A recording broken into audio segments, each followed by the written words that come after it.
Oh, we're comparing stats. Baby girl doesn't know that I am Tom Brady at this game. Married at 18, divorced at 21. Second marriage, married at 25, divorced at 28. Third engagement, engaged at 29, ended it at 30, but I kept the ring. I'm still keeping Tom Brady on his toes. We should not be afraid to leave these men. We are not stuck with these people. Marriage is not a sanctimonious thing. It is paperwork. It's something, it's a commitment you make to someone. But if you feel like you're not getting anything from that commitment and you're trying, you gotta go. You gotta go. You have to go. I know it's difficult to fill out paperwork and to make appointments and to do all of these things, but this is your fucking life. Do you want to be stuck with someone? Period. All right, there's a couple things here, man. There's a couple things here. First of all, look who we talking about. This is Mia Khalifa, right? The porn star, right? You know, shout out to her. She provided hours of enjoyment for many men out there. You know, we can't take away from her work. Always got to respect the work. You know, that's the first thing. Always got to respect the work. So shout out to her. But see, the thing with a woman like this is that if you pay attention to the timelines of her marriages and divorces, there was really no vetting. You understand? There was absolutely no vetting. First of all, for regular people, the vetting process takes 12 to 18 months. You understand? For regular people, it takes 12 to 18 months just to give a woman a title in your life, right? Just to say she's your girlfriend. It's going to take another 3 to 5, sometimes up to 7 years, right? For you to vet somebody for marriage for real, for real. You understand what I'm saying? Now, a chick like this, who is a porn star, who lives a certain type of lifestyle, if you want to marry her, you got to vet her for like 7 to 10 years, right? You got to give that some time to marinate. You got to give the grass some time to grow for a woman like this. And she done had 3 marriages before the age of 30, right? And she kept the ring on the third one. And see, when you listen to things like that, there's no vetting process. So the bottom line is that all these men that she got married to was pedestalizing her. You understand? All these men that she got married to were pedestalizing her. And based on, you know, who she is and that type of shit, they were probably wealthier men, you understand, or men in, you know, certain positions of status or whatever. And it always goes wrong when a man of a certain status, who is already himself on a certain pedestal, still pedestalizes a woman over himself. Because that's what you're doing when you pedestalize a woman. You put her over yourself. And when you put a woman over you, whether you know it consciously or subconsciously, what she realizes is that you don't recognize your value. So therefore, she doesn't have to recognize your value. So why would she want to stay with someone who doesn't recognize their value? And then ultimately, why would she want to stay someone whose value she doesn't recognize? You understand? So these are things that that come with the vetting process, right? That come with the patience and leadership and confidence that it takes, and discipline that it takes to vet a woman for that long, if you truly want to have a meaningful relationship and make sure she's following your program. You understand what I'm saying? Now, all relationships come to an end, but why did you have to marry this chick? You get what I'm saying? Like, certain things are not necessary. And, you know, one thing that I do agree with her is that marriage itself is all about paperwork. You understand? It's really about the relationship and how long you really decide to stay with somebody. And a lot of that has to do with the vetting process. A lot of that has to do with the influence of the man. A lot of that has to do with how tight a man's game is, meaning how serious and consistent his protocol is. And if he is present and he's making sure that the woman follows that protocol. And if she's not following that protocol, then it's time for her to go. You see what I'm saying? But with men pedestalizing women such as this, she doesn't have to follow any man's protocol, because she's getting a bunch of yes men, literally. She's getting a bunch of dudes that pedestalize her.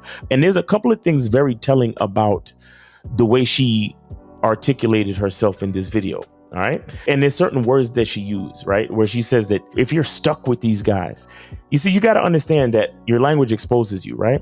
And she said that she's stuck with these guys. Right. And she's not getting anything from these commitments. Right. So she's like, well, you don't have to stay with these men. Don't be afraid to leave these men.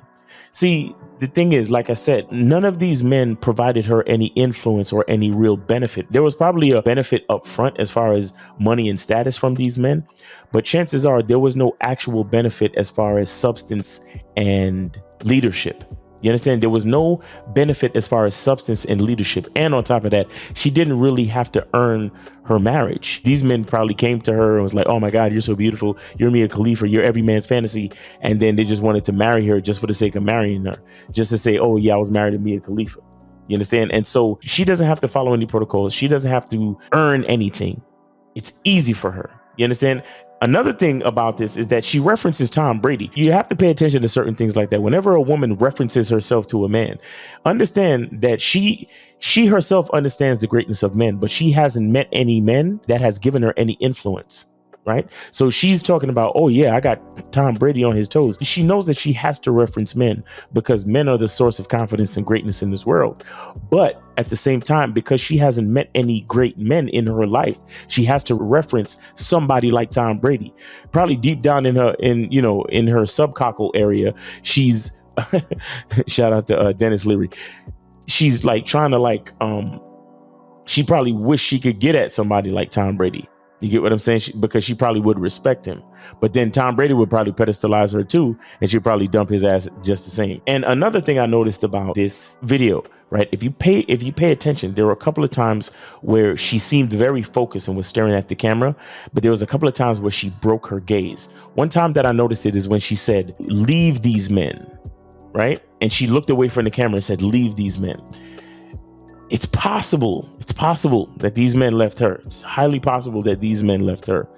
They probably left her once the honeymoon and new relationship energy phase was over. And another time that she broke her gaze is when she said, "Oh, if you're not getting anything from this commitment and you're trying," you understand? Chances are she wasn't really trying, and what she considered trying wasn't really nothing at all. You understand what I'm saying? Look, again. Most of these videos, you can't really take too much of what these chicks are saying to heart. You have to use it as information and know how to take from it what you will to make sure that you are doing what you need to do for yourself as a man. You understand? You have to understand your identity. You have to understand that women need leadership and influence. And if you don't provide that type of leadership and influence necessary to quench a woman's thirst, right? To quench a woman's thirst for security, to quench a woman's thirst for leadership, to quench a woman's thirst for game, right? Again, she referenced Tom Brady. She knows that greatness comes from men. She knows this. But if she's not being affected enough, if she's not being influenced enough, then she's going to become very unruly. She's going to turn into a rebel, especially when so many men have been pedestalizing her entire life, because that's why she's so proud of her marriages and divorces, because she's looking at the situation like, all these dudes came to me thinking I was beautiful, pedestalizing me. I got stats to prove it. You understand? I got stats to prove that men like me, men want to marry me, men want to, basically possibly throw half of their fortune away on me type shit. You understand what I'm saying? So you got to look at this stuff and understand what's being said and what's not being said. But like I said, take it with a grain of salt and understand what you need to do. Instead of getting angry and bashing female nature and all that dumb shit, take what you will as information to help you to understand how to move as a man, especially with certain unruly type chicks, because a chick like this could not get my last name. You understand what I'm saying? And not because she's a porn star, but because she would have to work too hard, and she's been pedestalized so many times in her life. She probably wouldn't want to work that hard. By the time I took her through a quarter of the vetting process, she wouldn't last. You get what I'm saying? So guys, you got to understand what it is. And if you want to understand more about the vetting process, a friend of mine named Mr. Lucario has a channel on YouTube. You can check him out. And he also has a membership called the Bad Boy Membership. And one of the videos on that membership talks in depth about the vetting process. You understand? It talks about why it's important, and it also tells you exactly how to run a proper vetting process for any woman that you're trying to vet for whatever purpose, right? You could be vetting her for different types of relationship, for F-buddy, girlfriend, for dating, for long-term dating, for long-term girlfriend, and even for marriage. You understand? But the vetting process is a highly important process when you're dealing with these females. It takes patience, it takes scheduling, it takes consistency, and definitely confidence. Right? So don't forget about the vetting process, guys. It's your boy, Miles Cunningham. Hope you've had a good day. Hope you take care of yourself. Be good to yourself. And remember, the truth is inside you. Peace.